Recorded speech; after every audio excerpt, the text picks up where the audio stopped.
Hi hello friends, welcome to my YouTube channel. இந்த வீடியோவில் வந்து நம்ம என்ன பார்க்க போகிறோன்னா புணர்ச்சி அப்படின்னா என்னன்னு தான் இந்த வீடியோவில் பார்க்க போகிறோம். முதல்ல புணர்ச்சி. நிலைமொழி இறுதியும் வறுமொழி முதலும் இணைவது புணர்ச்சி. அதாவது ஒரு 2 வார்த்தைகள் இருக்கும், அது ரெண்டும் இணைகிறது தான் புணர்ச்சி. அதில் முதல்ல நிற்கிற சொல்லோட பேர் வந்து நிலைமொழி, அடுத்து வரக்கூடிய சொல்லோட பேர் தான் வறுமொழி. அந்த ரெண்டும் இணைகிறது தான் புணர்ச்சி. அடுத்து நிலைமொழியை நிறுத்த சொல் என்றும் வறுமொழியை குறித்து வருகிழவி என்றும் தொல்காப்பியர் குறிப்பிடுகின்றார். தொல்காப்பியர் அவரோட நூற்பாவில் வந்து சொல்லியிருப்பார், முதல்ல வர்ற சொல்லுக்கு பேர் நிறுத்த சொல் அப்படின்னும், வறுமொழியில் வர்ற சொல்லுக்கு வந்து குறித்து வருகிழவி அப்படின்னும் சொல்லியிருப்பார். முதலில் நிற்கும் சொல்லுக்கு நிலைமொழி என்றும் வந்து புணரும் சொல்லுக்கு வறுமொழி எனவும் பெயர். அதான் முதல்ல நிற்கிற சொல்லோட பேர் வந்து நிலைமொழி, வந்து புணர்ற சொல்லோட பேர் வந்து வறுமொழி. சான்று பனை கூட்டல் வெள்ளம், பனை வெள்ளம் அப்படின்னு வந்துடும். இதில் பனை அப்படிங்கிற சொல் இருக்குல்ல, அதுதான் நிலைமொழி. அடுத்து வந்து சேரக்கூடிய வெள்ளம் அப்படிங்கிற சொல் வந்து வறுமொழி. புணர்ச்சியை பற்றி நம்ம தெரிஞ்சுக்கணுன்னாலே ஒரு அடிப்படை விஷயம் வந்து நம்ம தெரிஞ்சுக்கணும். அது என்னென்னா உயிரீறு மெய்யீறு, உயிர் முதல் மெய் முதல் அப்படிங்கிற சில விஷயங்களை வந்து நம்ம கற்றுக்கணும். முதல்ல உயிரீறு அப்படின்னா என்னென்னா, நிலைமொழியின் இறுதியில் நிற்கும் எழுத்து உயிரெழுத்தாக நிற்பது உயிரீறு. அதாவது முதல்ல நிற்கக்கூடிய சொல் தான் நிலைமொழி அப்படின்னு பார்த்துட்டோம். அதில் இருக்கக்கூடிய இறுதி எழுத்து வந்து உயிரெழுத்தாக இருந்துச்சுன்னா அது உயிரீறு. அப்படி இல்லை, அது மெய் எழுத்தாக இருந்துச்சுன்னா அது மெய்யீறு. சான்று உயிரீருக்கு வந்து சான்று கலை கூட்டல் மான் அப்படிங்கிறது கலைமான் அப்படின்னு மாறிடும். இதில் இருக்கிற லை அப்படிங்கிற எழுத்து வந்து உயிர்மெய்யாக இருக்கிறதால இதை வந்து பிரித்து பார்க்கணும். இல் கூட்டல் ஐ வந்து லைன்னு மாறும். அந்த இறுதி எழுத்தில் வந்து இறுதி வடிவம் என்ன வடிவமாக இருக்குது அப்படிங்கிறத தான் நம்ம முக்கியமாக பார்க்கணும். கலை அப்படிங்கிறதுல இல்கூட்டல் ஐ அப்படின்னு இருக்கிறதால இறுதியில் வந்து உயிர் எழுத்து இருக்குது. எனவே இது உயிர் ஈறு. அடுத்து மெய்யீறு. நிலைமொழியின் இறுதி எழுத்து மெய்யெழுத்தாக இருந்தால் அது மெய்யீறு எனப்படும். சான்று மண் கூட்டல் குடம், இக்குலேருந்து இன் வரை உள்ள 18 எழுத்துக்களுமே மெய் எழுத்துன்னு நமக்கு தெரியும். அதனால் நம்ம வந்து இந்த மெய் எழுத்தை வந்து பிரித்து பார்க்கணும் அப்படின்னு முடியாது, பிரித்து பார்க்கவும் முடியாது, பிரிக்கக்கூடாது. ஏன்னா இது வந்து மெய்யின்னு நமக்கு தெரியும். அதனால் இது வந்து மெய்யீறு. அதுக்கு அடுத்து உயிர் முதல். வறுமொழியின் முதல் எழுத்து உயிரெழுத்தாக இருந்தால் அது உயிர் முதல் எனப்படும். அதான் நிலைமொழியில் பார்த்தாச்சு. அடுத்து வறுமொழியோட எழுத்தை பார்க்கணும். வறுமொழியில் வந்து முதல் எழுத்து என்ன எழுத்தாக இருக்குது அப்படிங்கிறத முதல் வடிவம், அதாவது வறுமொழியில் முதல் எழுத்தோட முதல் வடிவம் என்ன அப்படின்னு பார்க்கணும். அதுதான் உயிர் முதலா மெய் முதலா அப்படிங்கிறத தீர்மானிக்கும். இப்போ வந்து பாருங்கள், சான்று உயிர் முதலுக்கு சான்று கலை கூட்டல் அரசி அப்படின்னா அது கலை அரசி அப்படின்னு புணர்ந்துடும். அதில் வறுமொழியோட முதல் எழுத்து என்ன அப்படின்னு பார்த்தீங்கன்னா அகரம், அதாவது அ அப்படின்றதால இது வந்து உயிர் முதல். அதுக்கடுத்து மெய் முதல். வறுமொழியின் முதல் எழுத்து மெய்யெழுத்தாக இருப்பது அது மெய் முதல் எனப்படும். வர்ற மொழியோட முதல் எழுத்து வந்து மெய்யெழுத்தாக இருக்கிறதால அது வந்து மெய் முதல் அப்படின்னு சொல்கிறாங்க. இப்போ பாருங்கள், சான்று தமிழ் கூட்டல் நிலம், தமிழ் நிலம் அப்படின்னு வந்துடும். அதில் வறுமொழியில் முதல் எழுத்து வந்து நீ. இதை வந்து பிரித்து பார்த்தோம்னா இந்து கூட்டல் ஈ நீ அப்படின்னு மாறும். இதில் முதல் எழுத்தோட முதல் வடிவம் வந்து என்னென்னா மெய் வடிவம், அதாவது இந்து. எனவே இது மெய் முதல். அதுக்கடுத்து புணர்ச்சி அப்படிங்கிற பகுதிக்கு வந்தாச்சு. முதல்ல நன்னூலில் வந்து என்ன சொல்கிறாங்க, நன்னூலார் வந்து புணர்ச்சி பற்றி என்ன சொல்கிறாரு அப்படிங்கிறத பார்க்க போகிறோம். மெய் உயிர் முதல் ஈராம் இருபதங்களும் தன்னோடும் பிரிதோடும் அல்வழி வேற்றுமை பொருளில் பொருந்துளி நிலைவரும் மொழிகள் இயல்போடு விகாரத்து இயைவது புணர்ப்பே அப்படின்னு சொல்லியிருக்காங்க. இந்த நூற்பாவோட விளக்கம் என்னென்னா, மெய் உயிர் அப்படின்னா என்னென்னா மெய்யெழுத்து உயிரெழுத்து. முதல் ஈராம்னா முதல் இறுதி அப்படின்னு அர்த்தம், முதலும் இறுதியும் அப்படின்னு அர்த்தம். அடுத்து இரு பதங்களும்னா பகுபதம் பகாபதம் அப்படின்னு அர்த்தம். தன்னோடும் பிரிதோடும் அப்படிங்கிறது என்னென்னா, இப்போ தானே மேலே பார்த்தோம் உயிர் மெய்யீர், உயிர் முதல் மெய் முதல்னு அப்படி பார்த்தோம்ல, அதுதான் உயிர் முன் உயிர், உயிர் முன் மெய், மெய் முன் உயிர், மெய் முன் மெய் அப்படின்னு 4 விதத்தில் வந்து புணரும். அது தன்னோடும் பிரிதோடும் அல்வழி வேற்றுமை, அல்வழி வேற்றுமை அப்படிங்கிற 2 பொருளில் இணையும். பொருந்துலினா இணைகிறது அப்படின்னு அர்த்தம். நிலை வருமொழிகள்னால் நிலைமொழி வருமொழி. இயல்போடு விகாரத்து இணைவது இயைவது புணர்ப்பு. அதாவது ரெண்டும் புணரையில் நிலைமொழியும் வருமொழியும் புணர்றப்ப இயல்பாகவும் புணரும் விகாரமாகவும் புணரும் அப்படிங்கிறது தான் இதோட பொருள். அதோட விளக்கத்தை பார்த்துருவோம். மெய்யெழுத்தையும் உயிரெழுத்தையும் முதலிலும் இறுதியுமாக கொண்ட பகுபதம் பகாபதம் என்னும் இரு சொற்களும் உயிர் முன் உயிரும் உயிர் முன் மெய்யும் மெய்முன் மெய்யும் மெய்முன் உயிரும் வேற்றுமை அல்வழி ஆகிய பொருளில் வரும்போது இயல்பாகவும் விகாரமாகவும் புணர்வது புணர்ச்சி. அடுத்து இந்த நூற்பா எங்கே இருக்குன்னா தொல்காப்பியத்தில் இருக்குது. நன்னூலையும் தொல்காப்பியத்தையும் நடத்துகிறதால ரெண்டையும் கம்பேர் பண்ணுறோம் அப்படிங்கிறது கிடையாது. நன்னூலில் புணர்ச்சி பற்றி என்ன சொல்லியிருக்காங்க, எப்படி சொல்லியிருக்காங்க. அடுத்து தொல்காப்பியர் புணர்ச்சினா என்ன, புணர்ச்சி எந்தெந்த வகையில் அமையும் அப்படின்னு அவரும் சொல்லியிருக்காரு. ரெண்டையும் நம்ம பார்க்க போகிறோம். முதல்ல இப்போ நன்னூல் பார்த்துட்டோம், அடுத்து தொல்காப்பியம். இது கம்பேரிசன் கிடையாது, ஆனால் கம்பேரிசனும் பண்ணக்கூடாது. ஏன்னா தொல்காப்பியர் தோன்றின காலம் வேறு, நன்னூலார் தோன்றின காலம் வேறு. 2 நூல்களையும் ஒப்பிட்டு சொல்லுதல் தவறு. முதல்ல தொல்காப்பியர் என்ன சொல்கிறாரு, எழுத்து வகை புணர்ச்சியில் என்ன சொல்கிறாரு அப்படிங்கிறத பார்த்துருவோம். உயிர் இரு சொல் முன் உயிர் வரு வழியும், உயிரிரு சொல் முன் உயிர் வரு வழியும், உயிரிரு சொல் முன் மெய் வரு வழியும், மெய்யிரு சொல் முன் உயிர் வரு வழியும், மெய்யிரு சொல் முன் மெய் வரு வழியும் என்று இவ்வென அறிய கிளக்கும் காலை நிறுத்த சொல்லே குறித்து வருகிழவி என்று ஆயிர் இயல புனர்நிலை சுட்டே. உயிரிரு சொல் முன் உயிர் வரு வழியும், அது உயிரிரு சொல் முன் உயிர் வரு வழியும் அப்படின்னா என்ன அர்த்தம்னா, உயிரிரு சொல் முன் உயிர் முதல் வருதலும் அப்படின்னு அர்த்தம். அடுத்து உயிரிரு சொல் முன் மெய் வரு வழியும் அப்படின்னா என்னென்னா, உயிரிரு சொல் முன் மெய் முதல் வருதல் அப்படின்னு அர்த்தம். அடுத்து மெய்யிரு சொல் முன் உயிர் வரு வழியும் அப்படின்னா என்னென்னா, மெய்யிரு சொல் முன்னாடி உயிர் முதல் வர்றது. அடுத்து மெய்யிரு சொல் முன் மெய் வரு வழியும்னா மெய்யிரு முன்னாடி மெய் முதல் வருது இப்படின்னு இவனை அறிய கிளக்கும் காலை நிறுத்த சொல்லே குறித்து வருகிழவி என்று ஆயிர் இயல புனர்நிலை சுட்டே.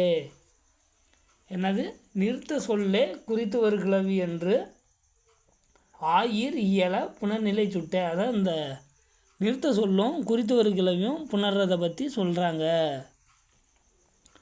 ரெண்டும் புணர்றதை பற்றி சொல்கிறாங்க. அடுத்து இந்த மேலே சொன்னோம்ல, உயிர் ஈறு சொல் முன்னாடி உயிர் முதல் வர்றது, உயிர் ஈறு சொல் முன்னாடி மெய் முதல் வர்றது, மெய்யீறு சொல் முன்னாடி உயிர் முதல் வர்றது, மெய்யீறு சொல் முன்னாடி மெய் முதல் வர்றது. இந்த 4க்கும் கீழே சான்று இருக்குது.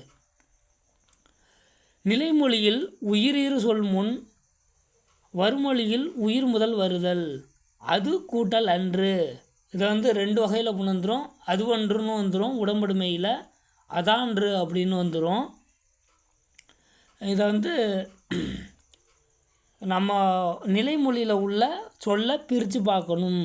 அது கூட்டல் அன்று அப்படின்னு இருக்கையில் அந்த தூ அப்படிங்கிற எழுத்தை பிரித்து பார்த்தா இத்து கூட்டல் ஊ அப்படின்னு வரும். அதில் இறுதி எழுத்து, அதாவது எழுத்தோட இறுதி வடிவம் உயிரெழுத்து அப்படிங்கிறதால நிலைமொழியில் என்ன இருக்குது, உயிரெழுத்து இருக்குது, உயிர் இருக்குது. அடுத்து வறுமொழியில் முதல் எழுத்து என்ன இருக்குன்னா அன்று அப்படிங்கிறதுல அது ஆங்கிறது உயிரெழுத்து. நிலைமொழியில் உயிரும் வந்துருச்சு, வறுமொழியில் உயிர் முதலும் வந்துருச்சு. அடுத்து நிலைமொழியில் உயிரிரு சொல் முன் வறுமொழியில் மெய் முதல் வருதல். சான்று பாருங்கள், தென்னை கூட்டல் மரம், தென்னை மரம்னு வந்துடும். தென்னை அப்படிங்கிறதுல நை அப்படிங்கிற எழுத்தை பிரிச்சிங்கன்னா இன் கூட்டல் ஐ அப்படின்னு வந்துடும். அதோட இறுதி வடிவம் என்னென்னா ஐ அப்படிங்கிறது உயிர் எழுத்து, அப்போ உயிரீரு. அடுத்து மரம் அப்படிங்கிறத பிரிச்சிங்கன்னா இம் கூட்டல் அ ம.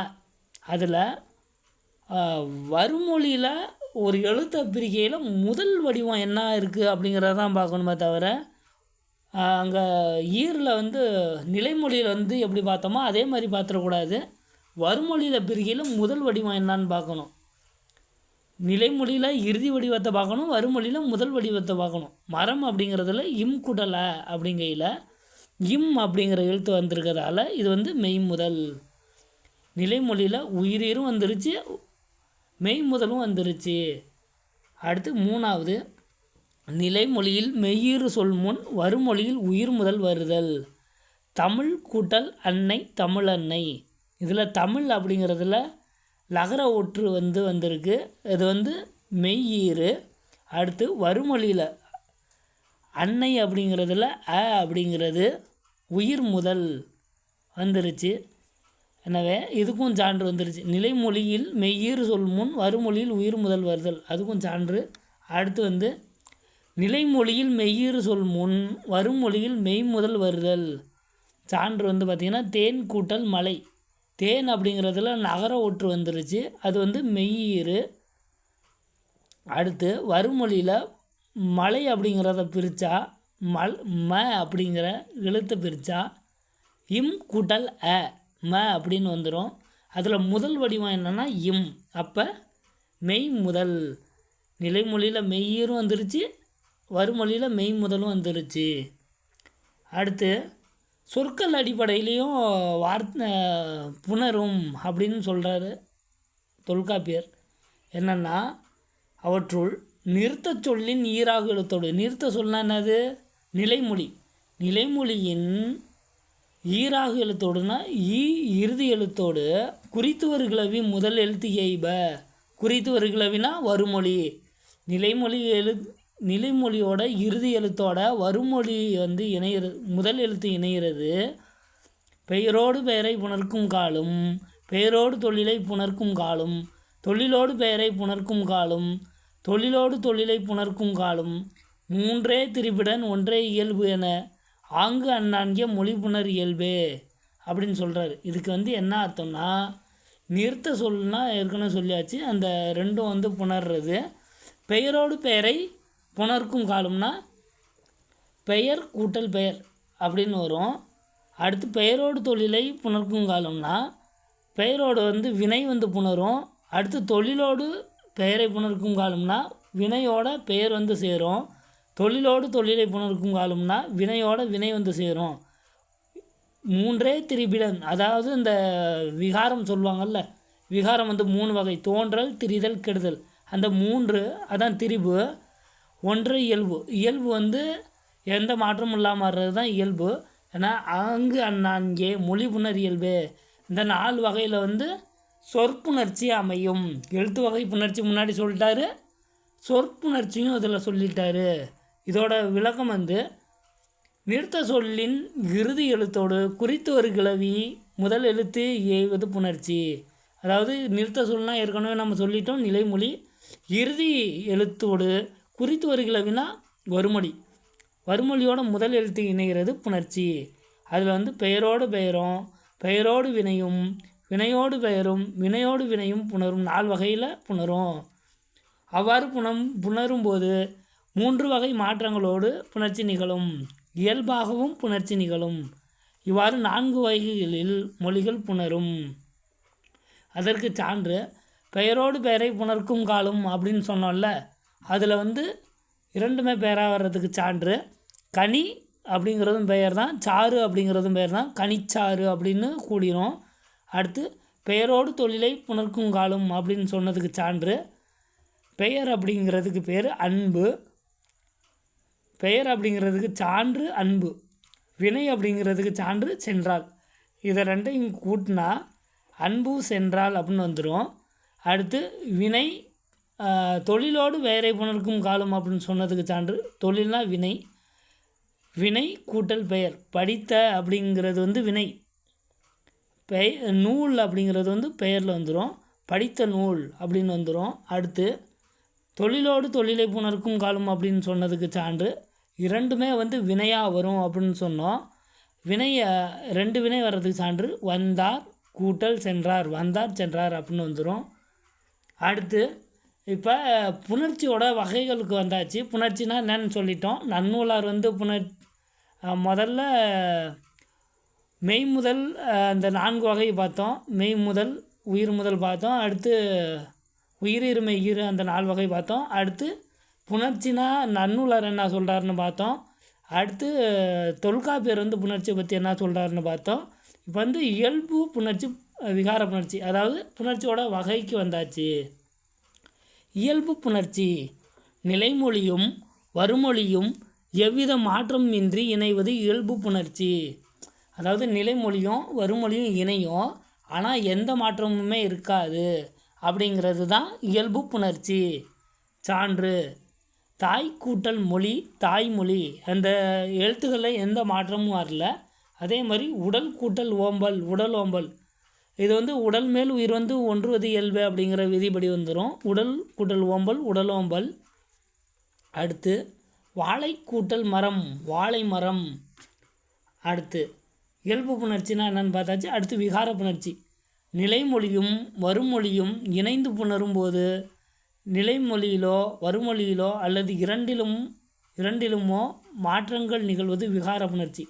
நிலைமொழியும் வருமொழியும் இணைது, அதில் நிலைமொழியிலையோ இல்லைனா வருமொழியிலையோ அல்லது 2லையுமே மாற்றம் இருந்துச்சுன்னா அதுதான் விகார புணர்ச்சி. விகார புணர்ச்சியில் வந்து 3 வகை இருக்குது. அது என்னென்னா தோன்றல் திரிதல் கெடுதல் விகாரம் 3 மொழி மூவிடத்து ஆகும். யார் சொல்கிறாங்கன்னா நன்னூலில் சொல்கிறாங்க. தோன்றல் திரிதல் கெடுதல் விகாரம் 3 மொழி மூவிடத்து ஆகும். தோன்றல்னால் என்னென்னா நிலைமொழியும் வருமொழியும் இணையையில் ஏதாவது ஒரு எழுத்து தோன்றும். திரிதல்னால் நிலைமொழியும் வருமொழியும் புணரையில் ஏதாவது ஒரு எழுத்து இன்னொரு எழுத்தாக மாறும். அடுத்து கெடுதல்னால் நிலைமொழியும் வருமொழியும் இணையையில் ஏதாவது ஒரு எழுத்து மறைந்து போகும். இதுதான் கெடுதல்னால். இந்த 3 சொல்லியாச்சு. அடுத்து விகாரம் 3 அப்படின்னா இந்த 3 வகை விகாரமும் மொழி மூவிடத்து ஆகும்னா மொழிக்கு முதலிலோ இடையிலோ இறுதியிலோ 3 இடத்துங்களே ஏதாவது ஒரு இடத்துல வரும் அப்படிங்கிறது தான். அடுத்து தோன்றல்னால் என்னென்னா நிலைமொழியும் மறுமொழியும் இணையும் போது ஏதேனும் ஒரு எழுத்து புதிதாக தோன்றுதல் தோன்றல் விகாரம். நிலைமொழியும் வருமொழியும் இணையில் ஏதாவது ஒரு எழுத்து தோன்றுச்சுன்னா அது தோன்றல் விகாரம். சான்று தமிழ் கூட்டல் தாய் தமிழ் தாய். அதில் தகர ஊற்று அதாவது இத்து வந்து தோன்றியிருக்கு பாருங்கள். தமிழ் கூட்டல் தாய் தமிழ் தாய். அடுத்த சான்று வாழை கூட்டல் பழம் வாழைப்பழம். பகர ஊற்று இப்பு வந்து தோன்றியிருக்கு. அடுத்து திரிதல் தோன்றல் பார்த்தாச்சு. அடுத்து திரிதல் நிலைமொழியும் வருமொழியும் இணையும் போது ஒரு எழுத்து மற்றொரு எழுத்தாக மாறுவது திரிதல். நிலைமொழியும் வருமொழியும் இணைது, அப்போ வந்து ஒரு எழுத்து வந்து இன்னொரு எழுத்தாக மாறுது, அதுதான் திரிதல். சான்று பாருங்கள். கல் கூட்டல் சிலை கற்சிலை. பல் கூட்டல் பசை பற்பசை. மண் கூட்டல் பாண்டம் மட்பாண்டம். அடுத்து திரிதலுக்கு வந்து சான்று பார்த்தாச்சு. அடுத்து கெடுதல் நிலைமொழியும் வருமொழியும் இணையும் போது ஒரு எழுத்து மறைவது கெடுதல் விகாரம். நிலைமொழியும் வருமொழியும் இணையில் ஏதாவது ஒரு எழுத்து கெடும், அது வந்து விகாரம். சான்று மரம் கூட்டல் வேர் மரவேர். அப்படிங்கிற ஒற்று மறைஞ்சு போயிடுச்சு. அடுத்து அகம் கூட்டல் 400 அகநானூறு. அதுலேயும் மகர ஒற்று மறைந்து போயிடுச்சு. அடுத்து அவ்வளோதான். வீடியோ பிடிச்சிருந்துச்சுன்னா லைக் பண்ணுங்கள், ஷேர் பண்ணுங்கள், கமெண்ட் பண்ணுங்கள், மறக்காமல் சப்ஸ்கிரைப் பண்ணுங்கள். தேங்க்ஸ் ஃபார் யுவர் வாட்சிங்.